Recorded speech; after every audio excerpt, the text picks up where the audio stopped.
Lou Manfredini, Ace's home expert. We're going to talk today about the presence that your dog is leaving in the backyard for you.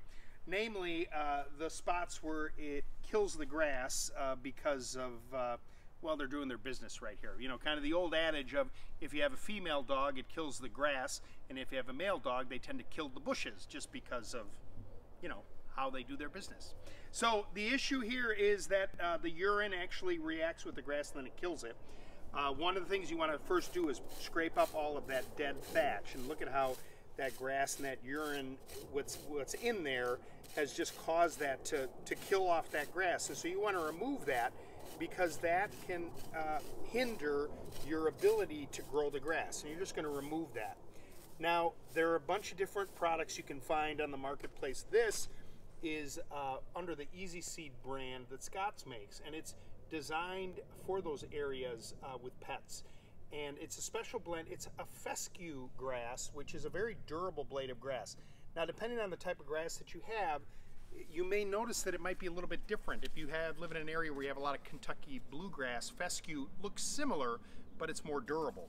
What's nice about the Patchmaster is the fact that it has a mulch and a fertilizer kind of mixed in. And so you'll go ahead and sprinkle that in the area and kind of fill it all in. Don't be afraid to really put enough down there because you want this to have a chance to germinate. Whenever you're using any kind of seed or product like this, you want to make sure that the soil temperature is warm enough. So depending on where you live, you want to make sure that we get up to about 50 degrees soil temperature before you start putting this down. Otherwise, it won't germinate. Now, it's important to water it, of course. I have a watering can here just for demonstration purposes, but you're going to get that nice and wet. And what's really important is that you try and keep the pets off of this. So if you can put a little garden fencing around it, that will certainly be helpful so that the seed has a chance to stay in place. You know, as the dog's running around kicking it up, that'll be problematic. One other thing to consider, while the seed and doing this patching is important, if your dog spends a lot of time outside, regular watering of your lawn can really help go a long way. And so let's say you're fortunate enough to have an in-ground sprinkler system. One of the tricks is to take that sprinkler system and have it go off every day for 2 minutes. That's it, every day for 2 minutes.